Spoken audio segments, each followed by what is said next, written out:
Navinad on... Take two. Navinad on no limit hold'em. Playing a little NL10 versus a limp. We'll ISO with what is probably the best hand. We're out of position. We don't mind a fold. We don't mind flopping top pair. And I think we can bet for value, hoping that he's got something he can call with. I don't know what we get 3 streets of value from. Is he really limping? I think the most likely way we're going to get value is to check and call and allow him to bluff.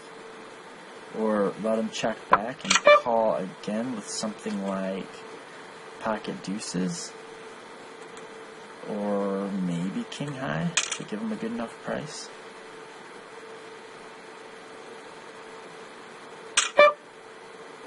BS. Turn went check check. I mean, his line makes no sense. I guess I'm beat most of the time, but 176.10, just call. He's going to have to show us. That was a really, really bad play for him. I mean, it was silly, right? I don't know what he was doing. All the way through limp, calling flop. After I checked the turn, you'd think he'd bet the turn.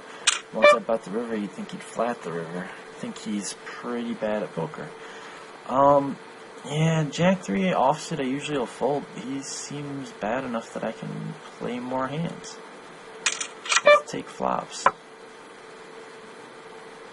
If he's just gonna randomly click buttons, there's a lot of ways for us to make money by him just doing really bad, dumb things. You know, sometimes it takes a long time to figure out that your opponent's pretty good, but one hand can show you that your opponent's pretty bad. And this looks like a pretty button-clicky opponent.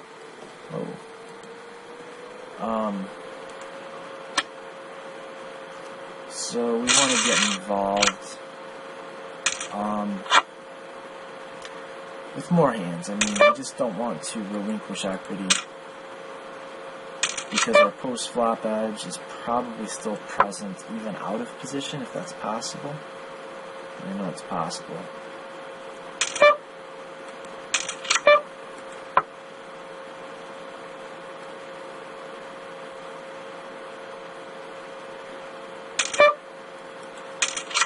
I mean, this isn't a trivial call down against a good player, but he could be betting like a jack or a king queen. I think we just have to call.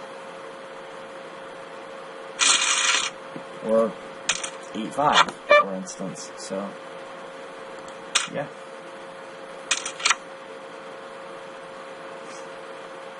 I actually kind of hope he donks. Okay, I'm going to check back. Because I think the guy is going to be more likely to make aggressive mistakes than calling mistakes.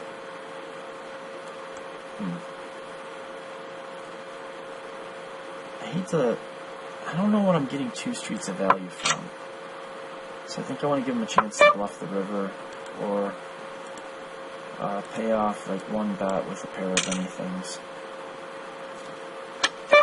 Okay.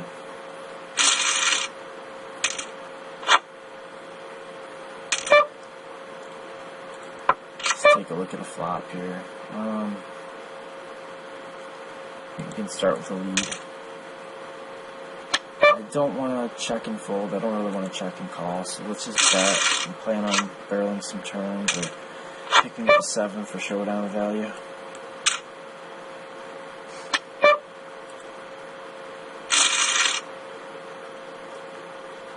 Should be a pretty easy W. We'll 3-bet and stack it. Well, actually, I guess if we're going to 3-bet it, it's going to be a jam.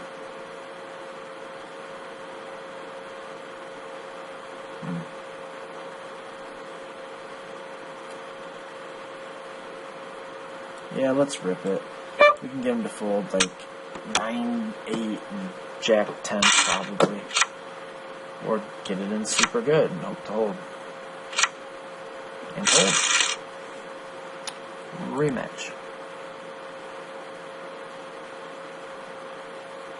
He gave me a rematch, alright. Surprising. But we will definitely take it. It's not too surprising. I find that players, when they lose really quickly, are a little bit more apt to rematch than they might otherwise be. 9-7 off is certainly going to be a call against an open. I don't think we're going to dominate too much of his limp calling range. And I don't think he's going to fold anything better. So we're out of position. Let's just pot control. Gut shot. If I had some read that he's able to bet and fold to a check raise, I think check raising would be fine. If I thought he was pretty liable to c-bet once and then shut down when he doesn't have it, I could float and either improve at some point, or if it goes check-check on the turn, I can bluff the river. 5-2 offsuit's probably a little weak, even against a player of this wonderful caliber. This is going to fit into just about any 3-bet range. Structure, heads up, whether you're polar or linear, it's just a good 3-bet. And I think there's a lot of good second-best hands that can call us here. And I think we can just go for 3 streets. Definitely, if we're only betting 2, we want it to be flop and turn in this spot, because some of the stuff is going to be draws. And I still think there's enough second best that we can bet. Bet folding is going to be a little bit gross, but size our bet where we can get called by maybe a 10 that gets sticky. All of his jacks are going to call, I think. So if we size it right, we get value from 10x. Let's see if he had the 10. He, in fact, did have the 10, so I like my sizing. I mean, that's a little results-oriented, but the idea that I was sizing in such a way that we could get value from the 10, and he had a 10 and did call, and, kind of help us vindicate the idea. Which, I don't know, I mean, maybe he would have just called no matter what with a 10x, but we don't have any real reason to believe that. Again, with a gut shot, I'm going to just to kind of mix it up and see about what he does. Like now once he checks back the flop, I'm going to overbet the turn just to see if he's checking back and giving up, or if he's checking back with hands that he really wants to call at least once with. Can get a lot of insight into his strategy by just making an overbet when he checks the flop back. It means if he skips a c-bet, we can probably bomb turns pretty wide. This ought to hit his range harder than mine, and it's a flop that just connects with so many hands. If he checks again, I'm going to bet, but other than that, I'm just going to shut down. Yeah, it's so hard to have nothing on 9, 10, jack, queen, but we managed to pull it off. I mean, yeah, pretty much nothing. Yeah, let's just hope our 7's good. That's pretty interesting. Check 2 streets when you have the straight on the turn.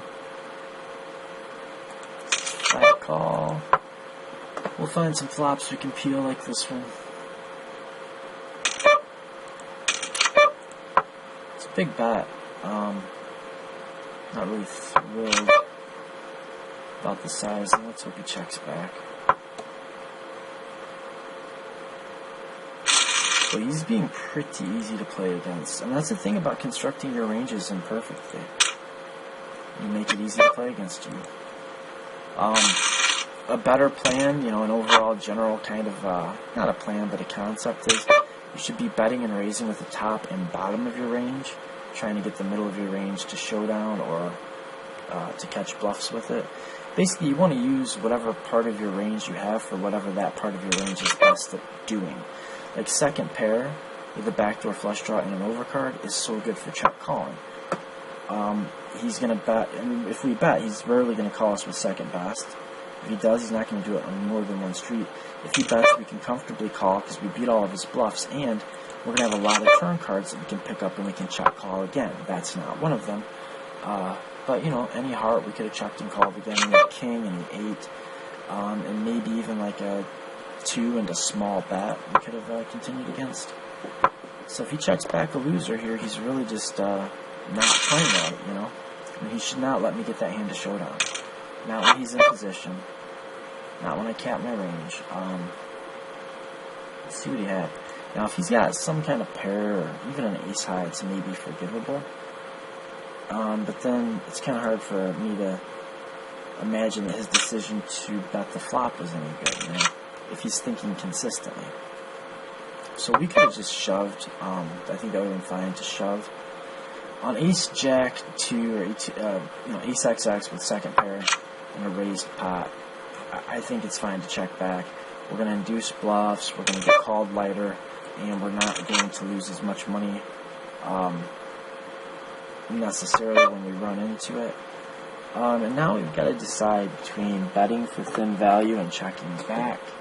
I think he'll call with second best jacks. He may hero us here with like a pair of 2s or some kind of pocket pair. Yeah, and if we run into it, I guess we just run into it. We did not run into it. Maybe we can make it a 3-fer. Let's see what that last hand was.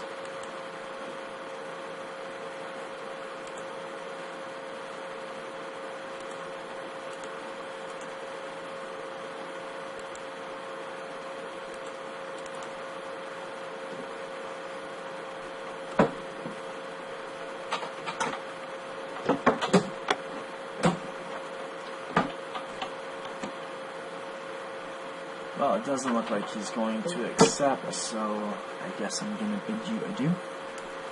Thanks for watching. Any questions, comments, just post them in the comment section. I'll try to get back to you. Thanks. Until next time, Navinet over and out.